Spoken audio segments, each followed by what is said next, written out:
ਨਮਸਕਾਰ ਖਬਰਾਂ ਦੇ ਇਸ ਬੁਲੇਟਿਨ ਵਿੱਚ ਤੁਹਾਡਾ ਸਵਾਗਤ ਹੈ। ਮੈਂ ਹਾਂ ਤਰਨਜੀਤ ਕੌਰ। ਪਹਿਲਾਂ ਪੇਸ਼ ਨੇ ਚੁਣਵੀਆਂ ਖਬਰਾਂ।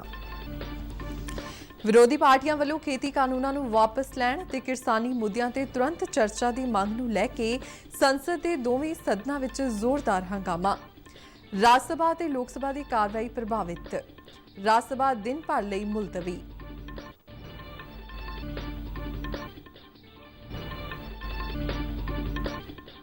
ਰੱਖਿਆ ਮੰਤਰੀ ਰਾਜਨਾਥ ਸਿੰਘ ਨੇ ਆਤਮ ਨਿਰਭਰ ਭਾਰਤ ਪ੍ਰੋਗਰਾਮ ਤਹਿਤ ਰੱਖਿਆ ਉਪਕਰਨਾਂ ਦੇ ਉਤਪਾਦਨ ਤੇ ਜ਼ੋਰ ਦਿੰਦਿਆਂ ਕਿਹਾ ਕਿ ਭਾਰਤ ਆਪਣੀ ਰੱਖਿਆ ਲਈ ਦੂਜੇ ਦੇਸ਼ਾਂ ਤੇ ਨਿਰਭਰ ਨਹੀਂ ਰਹਿ ਸਕਦਾ। ਰੱਖਿਆ ਮੰਤਰੀ ਨੇ ਬੰਗਲੁਰੂ ਵਿੱਚ ਹਿੰਦੁਸਤਾਨ ਐਰੋਨੌਟਿਕਸ ਲਿਮਟਿਡ ਦੇ ਹਲਕੇ ਜੰਗੀ ਜਹਾਜ਼ ਤਿਆਰ ਕਰਨ ਵਾਲੇ ਦੂਜੇ ਪਲਾਂਟ ਦਾ ਉਦਘਾਟਨ ਕੀਤਾ ਹੈ। CBSE ਵੱਲੋਂ 10ਵੀਂ ਅਤੇ 12ਵੀਂ ਦੀਆਂ ਬੋਰਡ ਦੀਆਂ ਪ੍ਰੀਖਿਆਵਾਂ 4 ਮਈ ਤੋਂ 11 ਜੂਨ ਤੱਕ ਕਰਵਾਈਆਂ ਜਾਣਗੀਆਂ। बोर्ड वालों ਪ੍ਰੀਖਿਆਵਾਂ ਦੀ ਡੇਟ ਸ਼ੀਟ ਜਾਰੀ। ਦੇਸ਼ ਵਿੱਚ ਕੋਰੋਨਾ ਤੋਂ ਠੀਕ ਹੋਣ ਦੀ ਦਰ 97.05% ਤੇ ਪਹੁੰਚੀ। ਬੀਤੇ 24 ਘੰਟਿਆਂ ਦੌਰਾਨ 13,423 ਕੋਰੋਨਾ ਮਰੀਜ਼ ਸਿਹਤਯਾਬ ਹੋਏ।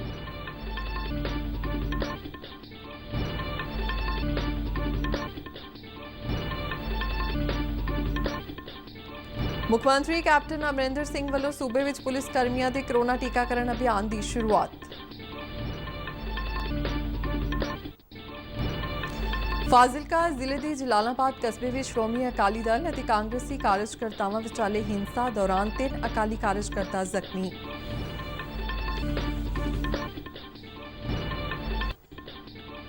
ਤੇ ਪੰਜਾਬ ਵਿੱਚ ਖਾਸ ਕਰਕੇ ਸਨਅਤਕਾਰਾਂ ਤੇ ਵਪਾਰੀਆਂ ਨੇ ਸਾਲ 2021-22 ਲਈ ਪੇਸ਼ ਕੀਤੇ ਗਏ ਬਜਟ ਦਾ ਸਵਾਗਤ ਕੀਤਾ ਹੈ। ਤੇ ਹੁਣ ਖਬਰਾਂ ਵਿਸਥਾਰ ਨਾਲ। ਰਾਜ ਸਭਾ ਵਿੱਚ ਅੱਜ ਵਿਰੋਧੀ ਪਾਰਟੀਆਂ ਨੇ ਨਵੇਂ ਖੇਤੀ ਕਾਨੂੰਨਾਂ ਨੂੰ ਵਾਪਸ ਲੈਣ ਦੀ ਮੰਗ ਕਰਦਿਆਂ ਜ਼ੋਰਦਾਰ ਹੰਗਾਮਾ ਕੀਤਾ ਹੈ, ਜਿਸ ਕਰਕੇ ਸਦਨ ਦੀ ਕਾਰਵਾਈ 3 ਵਾਰ ਮੁਲਤਵੀ ਕਰਨ ਤੋਂ ਬਾਅਦ ਸਾਰੇ ਦਿਨ ਲਈ ਉਠਾ ਦਿੱਤੀ ਗਈ।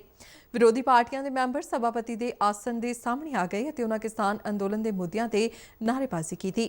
ਇਹ ਮੈਂਬਰ ਸਦਨ ਵਿੱਚ ਕਿਸਾਨੀ ਮੁੱਦਿਆਂ ਤੇ ਚਰਚਾ ਸ਼ੁਰੂ ਕਰਨ ਦੀ ਮੰਗ ਕਰ ਰਹੇ ਸਨ।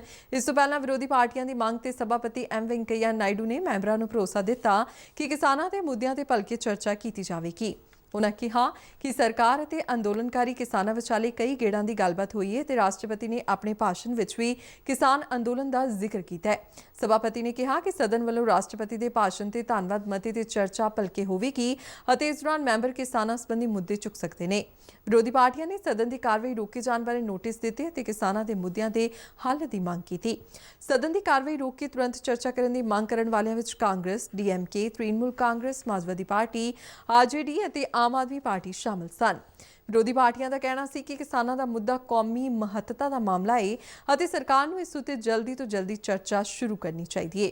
ਜਦ ਵਿਰੋਧੀ ਪਾਰਟੀਆਂ ਦੀ ਮੰਗ ਨਹੀਂ ਮੰਨੀ ਗਈ ਤਾਂ ਉਹਨਾਂ ਸਦਨ ਵਿੱਚੋਂ ਵਾਕਆਊਟ ਕੀਤਾ। ਲੋਕ ਸਭਾ ਵਿੱਚ ਵੀ ਖੇਤੀ ਕਾਨੂੰਨਾਂ ਅਤੇ ਕਿਸਾਨੀ ਦੇ ਮੁੱਦਿਆਂ ਤੇ ਵਿਰੋਧੀ ਪਾਰਟੀਆਂ ਵੱਲੋਂ ਜ਼ੋਰਦਾਰ ਹੰਗਾਮੇ ਕਾਰਨ ਸਦਨ ਨੂੰ ਕਈ ਵਾਰ ਮੁਲਤਵੀ ਕਰਨਾ ਪਿਆ। ਵਿਰੋਧੀ ਮੈਂਬਰਾਂ ਨੇ ਸੰਸਦ ਦੀ ਤੈਅ ਕਾਰਵਾਈ ਨੂੰ ਤੁਰੰਤ ਰੋਕ ਕੇ ਖੇਤੀ ਕਾਨੂੰਨਾਂ ਤੇ ਕਿਸਾਨ ਪ੍ਰਦਰਸ਼ਨਾਂ ਕਾਰਨ ਪੈਦਾ ਹੋਈ ਸਥਿਤੀ ਤੇ ਚਰਚਾ ਦੀ ਮੰਗ ਕੀਤੀ, ਜਿਸ ਨੂੰ ਸਪੀਕਰ ਵੱਲੋਂ ਨਾ ਮਨਜ਼ੂਰ ਕਰ ਦਿੱਤਾ ਗਿਆ। ਮੈਂਬਰਾਂ ਵੱਲੋਂ ਕੀਤੇ ਹੰਗਾਮੇ ਕਾਰਨ ਲੋਕ ਸਭਾ ਦੀ ਕਾਰਵਾਈ ਪਹਿਲਾਂ 4 ਵਜੇ ਤੱਕ ਅਤੇ ਫਿਰ 5 ਵਜੇ ਤੱਕ ਮੁਲਤਵੀ ਕੀਤੀ ਗਈ। ਸਦਨ ਦੇ ਮੁੜ ਜੁੜਨ ਤੇ ਵਿਰੋਧੀ ਪਾਰਟੀਆਂ ਨੇ ਸਰਕਾਰ ਵਿਰੁੱਧ ਨਾਅਰੇਬਾਜ਼ੀ ਜਾਰੀ ਰੱਖੀ, ਜਿਸ ਕਾਰਨ ਸਦਨ ਦੀ ਕਾਰਵਾਈ 7 ਵਜੇ ਤੱਕ ਫਿਰ ਮੁਲਤਵੀ ਕਰ ਦਿੱਤੀ ਗਈ।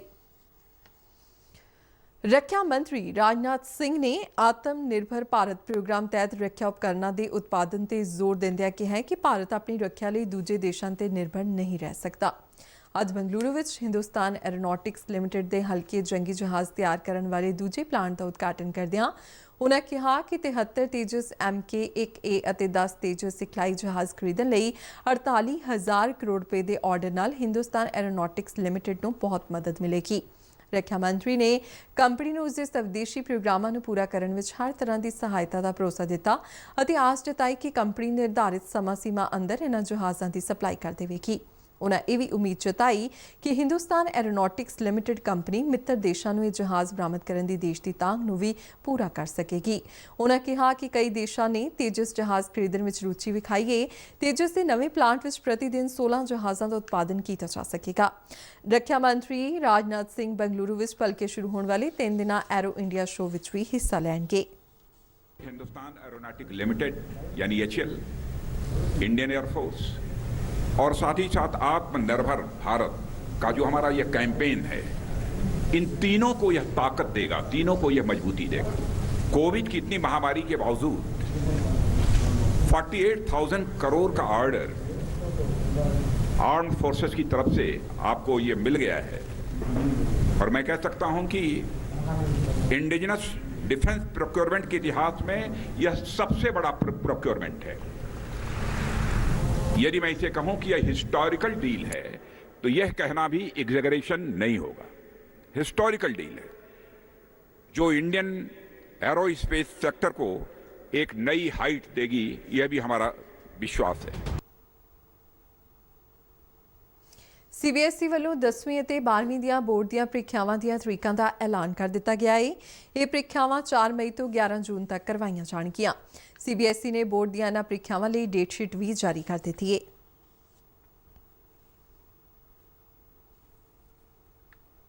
ਦੇਸ਼ ਵਿੱਚ ਕੋਰੋਨਾ ਤੋਂ ਠੀਕ ਹੋਣ ਦੀ ਦਰ ਵਿੱਚ ਲਗਾਤਾਰ ਸੁਧਾਰ ਜਾਰੀ ਹੈ। ਬੀਤੇ 24 ਘੰਟਿਆਂ ਦੌਰਾਨ 13,423 ਕੋਰੋਨਾ ਮਰੀਜ਼ ਸਿਹਤਯਾਬ ਹੋਏ, ਜਿਸ ਮਗਰੋਂ ਠੀਕ ਹੋਣ ਦੀ ਦਰ 97.05% ਤੇ ਪਹੁੰਚ ਗਈ ਹੈ। ਇਸ ਸਮੇਂ ਦੌਰਾਨ 8,655 ਨਵੇਂ ਕੋਰੋਨਾ ਮਾਮਲੇ ਸਾਹਮਣੇ ਆਏ। ਭਾਰਤ ਵਿੱਚ ਹੁਣ ਤੱਕ ਕੋਰੋਨਾ ਦੀ ਪੁਸ਼ਟੀ ਵਾਲੇ ਕੁੱਲ ਮਾਮਲਿਆਂ ਦੀ ਸੰਖਿਆ 1,07,66,254 ਹੋ ਗਈ ਹੈ, ਜਦਕਿ ਕੋਰੋਨਾ ਦੇ ਐਕਟਿਵ ਮਾਮਲਿਆਂ ਦੀ ਸੰਖਿਆ 1,63,000 ਤੋਂ ਵੱਧ ਹੈ। ਪੰਜਾਬ ਵਿੱਚ ਅੱਜ ਤੋਂ ਪੰਜਾਬ ਪੁਲਿਸ ਕਰਮੀਆਂ ਦਾ ਕੋਰੋਨਾ ਟੀਕਾਕਰਨ ਅਭਿਆਨ ਸ਼ੁਰੂ ਹੋਇਆ ਹੈ। ਪੰਜਾਬ ਪੁਲਿਸ ਦੇ ਮੁਖੀ ਦਿਨਕਰ ਗੁਪਤਾ ਨੇ ਖੁਦ ਟੀਕਾ ਲਗਵਾ ਕੇ ਇਸ ਮੁਹਿੰਮ ਦੀ ਸ਼ੁਰੂਆਤ ਕੀਤੀ। ਇਸ ਮੌਕੇ ਮੁੱਖ ਮੰਤਰੀ ਕੈਪਟਨ ਅਮਰਿੰਦਰ ਸਿੰਘ ਵੀ ਮੌਜੂਦ ਸਨ। ਮੁੱਖ ਮੰਤਰੀ ਨੇ ਕਿਹਾ ਕਿ ਕੋਰੋਨਾ ਵਿਰੁੱਧ ਜੰਗ ਵਿੱਚ ਪੰਜਾਬ ਪੁਲਿਸ ਨੇ ਸ਼ਲਾਘਾਯੋਗ ਭੂਮਿਕਾ ਨਿਭਾਈ ਹੈ ਤੇ ਅੱਜ ਤੋਂ ਪੰਜਾਬ ਪੁਲਿਸ ਦੇ 80,000 ਕਰਮੀਆਂ ਦਾ ਕੋਵਿਡ ਟੀਕਾਕਰਨ ਸ਼ੁਰੂ ਕਰਕੇ ਉਹਨਾਂ ਨੂੰ ਖੁਸ਼ੀ ਮਹਿਸੂਸ ਹੋਈ ਹੈ।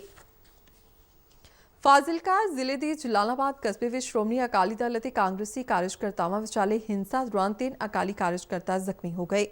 ਖਬਰਾਂ ਵਿੱਚ ਕਿਹਾ ਗਿਆ ਕਿ ਸੁਖਬੀਰ ਸਿੰਘ ਬਾਦਲ ਮਿਊਨਿਸਪਲ ਕੌਂਸਲ ਦੀਆਂ ਚੋਣਾਂ ਲਈ ਆਪਣੇ ਉਮੀਦਵਾਰ ਦੇ ਨਾਮਜ਼ਦਗੀ ਕਾਗਜ਼ ਦਾਖਲ ਕਰਾਉਣ ਲਈ ਐਸਡੀਐਮ ਦੇ ਦਫ਼ਤਰ ਪਹੁੰਚੇ ਸਨ, ਜਿਸ ਦੌਰਾਨ ਕਥਿਤ ਤੌਰ ਤੇ ਉਹਨਾਂ ਦੀ ਗੱਡੀ ਤੇ ਹਮਲਾ ਕੀਤਾ ਗਿਆ।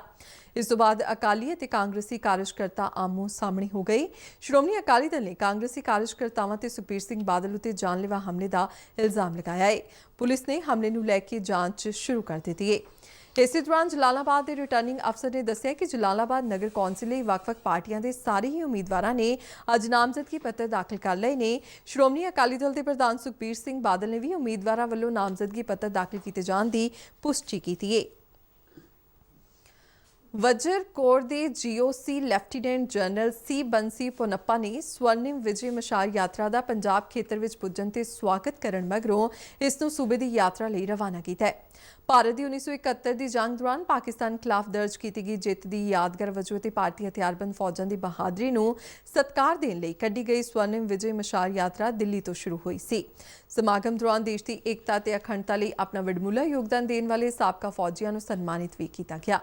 ਬ੍ਰਿਗੇਡੀਅਰ ਜੋਗਿੰਦਰ ਸਿੰਘ ਜਸਵਾਲ ਅਤੇ ਸੂਬੇਦਾਰ ਅਜਮੇਰ ਸਿੰਘ ਸਮੇਤ ਹੋਰਨਾਂ ਨੂੰ ਪੱਛਮੀ ਮੋਰਚੇ ਤੇ ਪੈਂਦੇ ਅੰਮ੍ਰਿਤਸਰ ਸੈਕਟਰ ਵਿੱਚ 1971 ਦੀ ਜੰਗ ਦੌਰਾਨ ਸ਼ਲਾਘਾਯੋਗ ਪ੍ਰਦਰਸ਼ਨ ਕਰਨ ਲਈ ਬਹਾਦਰੀ ਪੁਰਸਕਾਰਾਂ ਨਾਲ ਵੀ ਨਿਵਾਜਿਆ ਗਿਆ ਸੀ। ਇਸ ਦੌਰਾਨ ਸਾਬਕਾ ਫੌਜੀਆਂ ਨੇ ਜੰਗ ਦੇ ਮੋਰਚੇ ਬਾਰੇ ਆਪਣੇ ਤਜਰਬੇ ਸਾਰਿਆਂ ਨਾਲ ਸਾਂਝੇ ਕੀਤੇ। ਸਮਾਗਮ ਦੌਰਾਨ ਜੰਗੀ ਸ਼ਹੀਦਾਂ ਤੇ ਸਾਬਕਾ ਫੌਜੀਆਂ ਦੇ ਪਰਿਵਾਰਕ ਮੈਂਬਰਾਂ ਨੂੰ ਵੀ ਸਨਮਾਨਿਤ ਕੀਤਾ ਗਿਆ। ਸਵਰਨਿਮ ਵਿਜੇ ਮਸ਼ਾਲ ਯਾਤਰਾ ਸਮੁੱਚੇ ਪੰਜਾਬ ਵਿੱਚ ਫੌਜੀਆਂ ਨੂੰ ਹੱਲਾਸ਼ੇਰੀ ਦੇਣ ਦੀ ਸੋਚ ਨਾਲ ਯਾਤਰਾ ਕਰੇਗੀ। ਇਸ ਦੌਰਾਨ 1971 ਦੀ ਲੜਾਈ ਦੇ ਮੈਦਾਨ ਤੋਂ ਅਤੇ ਸ਼ਹੀਦਾਂ ਦੇ ਪਿੰਡਾਂ ਤੋਂ ਮਿੱਟੀ ਵੀ ਇਕੱਠੀ ਕੀਤੀ ਜਾਵੇਗੀ, ਜਿਸ ਨੂੰ ਇਕੱਠਿਆਂ ਕਰਕੇ ਕੌਮੀ ਜੰਗੀ ਯਾਦਗਾਰ ਤੇ ਲਿਜਾਇਆ ਜਾਵੇਗਾ। ਇਸ ਯਾਤਰਾ ਦਾ ਮਕਸਦ ਦੇਸ਼ ਦੇ ਬਹਾਦਰ ਫੌਜੀਆਂ ਵਿੱਚ ਜਿੱਥੇ ਦੇਸ਼ ਭਗਤੀ ਦੀ ਭਾਵਨਾ ਨੂੰ ਹੱਲਾਸ਼ੇਰੀ ਦੇਣਾ ਹੈ, ਉੱਥੇ ਨੌਜਵਾਨ ਪੀੜ੍ਹੀ ਨੂੰ ਆਪਣੇ ਦੇਸ਼ ਦੇ ਅਸਲੀ ਬਹਾਦਰਾਂ ਅਤੇ ਨਾਇਕਾਂ ਬਾਰੇ ਜ਼ਮੀਨੀ ਪੱਧਰ ਤੇ ਜਾਣਕਾਰੀ ਮੁਹੱਈਆ ਕਰਵਾਉਣਾ ਵੀ ਹੈ। ਪੰਜਾਬ ਦੇ ਮੁੱਖ ਮੰਤਰੀ ਕੈਪਟਨ ਅਮਰਿੰਦਰ ਸਿੰਘ ਵੱਲੋਂ ਖੇਤੀ ਕਾਨੂੰਨਾਂ ਸਮੇਤ ਕਿਸਾਨੀ ਨਾਲ ਜੁੜੇ ਵੱਖ-ਵੱਖ ਮੁੱਦਿਆਂ ਤੇ ਸੱਦੀ ਗਈ ਸਰਬਪਾਰਟੀ ਮੀਟਿੰਗ ਦੌਰਾਨ ਕੇਂਦਰ ਸਰਕਾਰ ਵੱਲੋਂ ਕਿਸਾਨ ਅੰਦੋਲਨ ਕਾਰਨ ਪੈਦਾ ਹੋਏ ਸੰਕਟ ਦੇ ਹੱਲ ਵਿੱਚ ਕਥਿਤ ਤੌਰ ਤੇ ਦੇਰੀ ਦਾ ਗੰਭੀਰ ਨੋਟਿਸ ਲੈਂਦਿਆਂ ਕੇਂਦਰ ਸਰਕਾਰ ਨੂੰ ਕਿਸਾਨਾਂ ਦੀਆਂ ਚਿੰਤਾਵਾਂ ਦਾ ਛੇਤੀ ਤੋਂ ਛੇਤੀ ਹੱਲ ਕਰਨ ਦੀ ਅਪੀਲ ਕੀਤੀ ਹੈ। ਇਸ ਮੀਟਿੰਗ ਦੌਰਾਨ ਦਿੱਲੀ ਵਿੱਚ ਹੋਈ ਹਿੰਸਾ ਦੀ ਨਿੰਦਾ ਕੀਤੀ ਗਈ। ਮੀਟਿੰਗ ਵਿੱਚ ਮੌਜੂਦ ਪਾਰਟੀਆਂ ਨੇ ਕਿਸਾਨੀ ਸੰਬੰਧੀ ਮੁੱਦਿਆਂ ਤੇ ਚਰਚਾ ਲਈ ਇੱਕ ਸਰਬਪਾਰਟੀ ਵਫਦ ਨੂੰ ਪ੍ਰਧਾਨ ਮੰਤਰੀ ਨਾਲ ਮਿਲਣ ਲਈ ਭੇਜਣ ਦਾ ਫੈਸਲਾ ਕੀਤਾ ਹੈ। ਇਸ ਮੌਕੇ ਪਾਸ ਕੀਤੇ ਗਏ ਮਤੇ ਵਿੱਚ ਵੱਖ-ਵੱਖ ਕਿਸਾਨ ਜਥੇਬੰਦੀਆਂ ਦੇ ਆਗੂਆਂ ਤੇ ਕਾਰਕੁਨਾਂ ਵਿਰੁੱਧ ਦਿੱਲੀ ਪੁਲਿਸ ਵੱਲੋਂ ਦਰਜ ਕੀਤੇ ਗਏ ਕੇਸ ਵਾਪਸ ਲੈਣ ਅਤੇ ਜੇਲ੍ਹਾਂ ਵਿੱਚ ਡੱਕੇ ਅੰਦੋਲਨਕਾਰੀਆਂ ਨੂੰ ਤੁਰੰਤ ਛੱਡਣ ਦੀ ਮੰਗ ਕੀਤੀ ਗਈ। ਅੱਜ ਦੀ ਸਰਬ ਪਾਰਟੀ ਮੀਟਿੰਗ ਦਾ ਭਾਰਤੀ ਜਨਤਾ ਪਾਰਟੀ ਨੇ ਬਾਈਕਾਟ ਕੀਤਾ ਹੈ। ਆਮ ਆਦਮੀ ਪਾਰਟੀ ਨੇ ਵੀ ਮੀਟਿੰਗ ਦੌਰਾਨ ਦਿੱਲੀ ਬਾਰਡਰਾਂ ਤੇ ਅੰਦੋਲਨਕਾਰੀ ਕਿਸਾਨਾਂ ਦੀ ਰਾਖੀ ਲਈ ਪੰਜਾਬ ਪੁਲਿਸ ਦੀ ਤਾਇਨਾਤੀ ਦੀ ਮੰਗ ਉਠਾਉਂਦਿਆਂ ਵਾਕਆਊਟ ਕੀਤਾ ਹੈ। ਮੁੱਖ ਮੰਤਰੀ ਨੇ ਇਸ ਮੰਗ ਨੂੰ ਗੈਰ ਸੰਵਿਧਾਨਿਕ ਕਰਾਰ ਦਿੱਤਾ ਹੈ। ਪੰਜਾਬ ਵਿੱਚ ਖਾਸ ਕਰਕੇ ਸਨਅਤਕਾਰਾਂ ਤੇ ਵਪਾਰੀਆਂ ਨੇ ਸਾਲ 2021-22 ਲਈ ਪੇਸ਼ ਕੀਤੇ ਗਏ ਬਜਟ ਦਾ ਸਵਾਗਤ ਕੀਤਾ ਹੈ। ਪ੍ਰਸਾਰ ਭਾਰਤੀ ਦੀ ਲੁਧਿਆਣਾ ਸਥਿਤ ਪ੍ਰਤੀਨਿਧੀ ਨੇ ਸਨਅਤੀ ਸ਼ਹਿਰ ਦੇ ਉਦਯੋਗਪਤੀਆਂ ਨਾਲ ਗੱਲਬਾਤ ਕੀਤੀ, ਜਿਨ੍ਹਾਂ ਇਸ ਬਜਟ ਨੂੰ ਕਾਫੀ ਹੱਦ ਤੱਕ ਚੰਗਾ ਬਜਟ ਦੱਸਿਆ ਹੈ। Chamber of industrial and commercial undertakings ਦੇ ਪ੍ਰਧਾਨ ਉਪਕਾਰ ਸਿੰਘ ਅਹੂਜਾ ਅਤੇ ਜਨਰਲ ਸਕੱਤਰ ਪੰਕਜ ਸ਼ਰਮਾ ਨੇ ਕਿਹਾ ਕਿ ਇਸ ਵਾਰ ਦੇ ਬਜਟ ਵਿੱਚ ਉਹਨਾਂ ਦੀ ਸੰਸਥਾ ਸਮੇਤ ਵੱਖ-ਵੱਖ ਸੰਗਠਨਾਂ ਵੱਲੋਂ ਦਿੱਤੇ ਗਏ ਪ੍ਰਸਤਾਵਾਂ ਦਾ ਅਸਰ ਦਿਖਾਈ ਦੇ ਰਿਹਾ ਹੈ। ਉਹਨਾਂ ਦਾ ਕਹਿਣਾ ਹੈ ਕਿ ਸਰਕਾਰ ਨੇ ਸਟੀਲ ਤੇ ਇੰਪੋਰਟ ਡਿਊਟੀ ਘਟਾ ਕੇ ਇੰਡਸਟਰੀ ਨੂੰ ਕੁਝ ਰਾਹਤ ਦਿੱਤੀ ਹੈ। ਇਸ ਤੋਂ ਇਲਾਵਾ ਪ੍ਰਾਪਰਟੀ ਡਿਵੈਲਪਰਾਂ ਨੂੰ ਟੈਕਸ ਤੋਂ ਰਾਹਤ ਦਿੱਤੀ ਗਈ ਹੈ, ਜਿਸ ਨਾਲ ਜ਼ਰੂਰਤਮੰਦ ਲੋਕਾਂ ਨੂੰ ਫਾਇਦਾ ਹੋਵੇਗਾ। ਇਹ ਜੋ ਚੈਂਬਰ ਨੇ ਡਿਮਾਂਡ ਕੀਤੀਆਂ ਕਈ ਉਹਦੇ ਚ ਕਈ ਸਾਡੀਆਂ ਮੰਗਾਂ ਮੰਨੀਆਂ ਔਰ ਅਸੀਂ ਇਸ ਬਜਟ ਨੂੰ ਮੈਂ ਸਮਝਦਾ ਵੀ 100 ਚੋਂ 60 ਦੇ ਕਰੀਬ ਨੰਬਰ ਦਿੰਨੇ ਆ, ਕਿਉਂਕਿ ਇੱਕ ਚੈਂਬਰ ਦੀ ਬਹੁਤ ਵੱਡੀ ਡਿਮਾਂਡ ਸੀ ਵੀ ਜਿਹੜੀ MSME ਹੈ ਉਹਦਾ ਬਜਟ ਸਿਰਫ 7400 ਕਰੋੜ ਸੀ ਤੇ ਸਰਕਾਰ ਨੂੰ ਅਸੀਂ ਡਿਮਾਂਡ ਕੀਤੀ ਸੀ ਵੀ ਇਹਨੂੰ ਵਧਾ ਕੇ 3 ਗੁਣਾ ਕੀਤਾ ਜਾਏ। ਸਰਕਾਰ ਨੇ 3 ਗੁਣਾ ਤਾਂ ਨਹੀਂ ਕੀਤਾ, ਇਹਨੂੰ 15000 ਕਰੋੜ MSME ਦਾ ਬਜਟ ਕਰ ਦਿੱਤਾ ਔਰ ਜੋ ਕਿ ਅਸੀਂ ਡਿਮਾਂਡ ਕਰਦੇ ਸੀ ਕਿ ਇੰਡਸਟਰੀ ਨੂੰ ਘੱਟ ਰੇਟ ਤੇ ਘੱਟ ਵਿਆਜ ਤੇ ਮਸ਼ੀਨਰੀ ਲਈ ਲੋਨ ਮਿਲਣ ਔਰ ਜਿੰਨੀਆਂ ਵੀ ਸਰਕਾਰ ਦੀਆਂ ਸਕੀਮਾਂ ਬੰਦ ਪਈਆਂ ਸੀ MSME ਡਿਪਾਰਟਮੈਂਟ ਦੀਆਂ ਉਹ ਇਹਦੇ ਨਾਲ ਚੱਲ ਸਕਣਗੀਆਂ। इंडस्ट्री का बड़ा अच्छा रिस्पॉन्स है जी इस बजट ਲਈ। Industry is satisfied with this budget. If you ask us, we will give 8 out of 10 marks to this budget. Finance Minister has done good homework and industry has been demanding a lot of sanctions, lot of subsidies from government. Finance Minister has taken care of in lot of issues. Steel industry की जहाँ तक बात है, steel के ऊपर उन्होंने anti dumping duty हमारी demand थी, उन्होंने इंपोर्ट के ऊपर 7.5% उन्होंने इंपोर्ट पे हमें सब्सिडी प्रोवाइड की है, which will reduce the cost of the steel.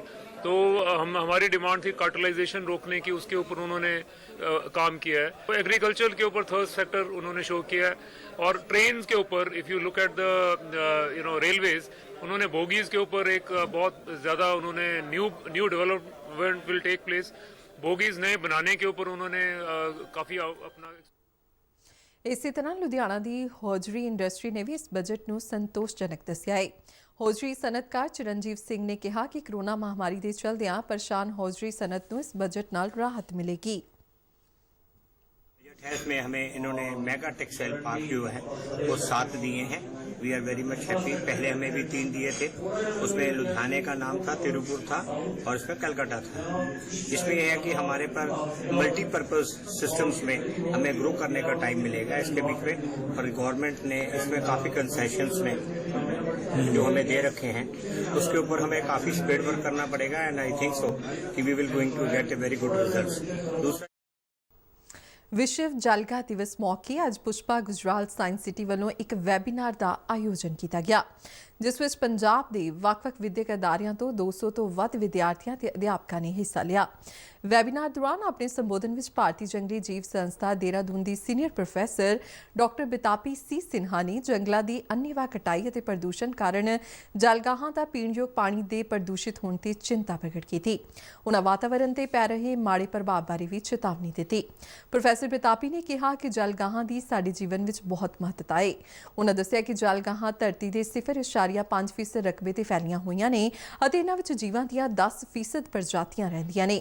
ਇਹ ਜਲਗਾਹਾਂ ਜ਼ਿਆਦਾਤਰ ਤਾਜ਼ਾ ਤੇ ਪੀਣਯੋਗ ਪਾਣੀ ਨੂੰ ਜਮ੍ਹਾਂ ਕਰਕੇ ਰੱਖਦੀਆਂ ਨੇ ਅਤੇ ਕੁਦਰਤੀ ਤੌਰ ਤੇ ਪਾਣੀ ਨੂੰ ਸਾਫ਼ ਵੀ ਕਰਦੀਆਂ ਨੇ। ਉਨ੍ਹਾਂ ਜਲਗਾਹਾਂ ਨੂੰ ਬਚਾਉਣ ਲਈ ਤੁਰੰਤ ਕਦਮ ਚੁੱਕੇ ਜਾਣ ਦੀ ਲੋੜ ਤੇ ਜ਼ੋਰ ਦਿੱਤਾ ਹੈ। ਵੈਬੀਨਾਰ ਨੂੰ ਸੰਬੋਧਨ ਕਰਦਿਆਂ ਪੁਸ਼ਪਾ ਗੁਜਰਾਲ ਸਾਇੰਸ ਸਿਟੀ ਦੀ director general doctor Neelima jet ਨੇ ਕਿਹਾ ਕਿ ਜਲਗਾਹਾਂ ਜੈਵਿਕ ਭਿੰਨਤਾ ਖਾਸ ਕਰਕੇ ਪੰਛੀਆਂ ਦਾ ਅਹਿਮ ਸਰੋਤ ਨੇ ਅਤੇ ਇਹਨਾਂ ਦੀ ਸਾਂਭ ਸੰਭਾਲ ਸੁਚੱਜੇ ਢੰਗ ਨਾਲ ਹੋਣੀ ਚਾਹੀਦੀ ਹੈ। ਉਨ੍ਹਾਂ ਦੱਸਿਆ ਕਿ ਪੰਜਾਬ ਸਰਕਾਰ ਵੱਲੋਂ ਸੂਬੇ ਦੀ ਆਰਥਿਕਤਾ ਵਿੱਚ ਵਾਤਾਵਰਣ ਦੀ ਮਹੱਤਤਾ ਨੂੰ ਦੇਖਦਿਆਂ 1987 ਵਿੱਚ ਹਰੀਕੇ ਜਲਗਾਹ ਨੂੰ ਸਾਂਭਣ ਦੀ ਪਹਿਲ ਕੀਤੀ ਗਈ ਸੀ। ਹਰੀਕੇ ਜਲਗਾਹ ਨੂੰ 1990 ਜਦਕਿ ਰੋਪੜ ਅਤੇ ਕਾਂਜਲੀ ਨੂੰ ਸੰਨ 2000 ਵਿੱਚ ਰਾਮਸਰ ਸੰਧੀ ਅਧੀਨ ਮਾਨਤਾ ਦਿੱਤੀ ਗਈ। ਇਸ ਮੌਕੇ ਸਾਇੰਸ ਸਿਟੀ ਦੇ ਡਾਇਰੈਕਟਰ ਰਾਜੇਸ਼ ਗਰੋਵਰ ਨੇ ਕਿਹਾ ਕਿ ਜਲਗਾਹਾਂ ਦੀ ਸਾਂਭ ਸੰਭਾਲ ਬੇहद ਜ਼ਰੂਰੀ ਹੈ ਅਤੇ ਜੇਕਰ ਅਸੀਂ ਹੁਣ ਵੀ ਦੇਰੀ ਕੀਤੀ ਤਾਂ ਫਿਰ ਬਹੁਤ ਜ਼ਿਆਦਾ ਦੇਰ ਹੋ ਜਾਵੇਗੀ। ਉਨ੍ਹਾਂ ਕਿਹਾ ਜਲਗਾਹਾਂ ਸੁੱਕਣ ਅਤੇ ਯੋਜਨਾਤਮਕ ਸ਼ਹਿਰੀਕਰਨ, ਖੇਤੀਬਾੜੀ ਵਿਕਾਸ, ਉਦਯੋਗਾਂ ਦਾ ਪਸਾਰ, ਉਸਾਰੀਆਂ ਤੇ ਸਫਾਈ ਦਾ ਪ੍ਰਬੰਧ ਨਾ ਹੋਣ ਕਰਕੇ ਜਲਗਾਹਾਂ ਨੂੰ ਨੁਕਸਾਨ ਹੋ ਰਿਹਾ ਹੈ, ਜਿਸ ਨਾਲ ਨਜਿੱਠਣਾ ਬੇहद ਜ਼ਰੂਰੀ ਹੈ। ਤੇ ਇਸ ਦੇ ਨਾਲ ਹੀ ਖਬਰਾਂ ਦਾ ਇਹ ਬੁਲੇਟਿਨ ਖਤਮ ਹੁੰਦਾ ਹੈ। ਆਗਿਆ ਦਿਓ। ਨਮਸਕਾਰ।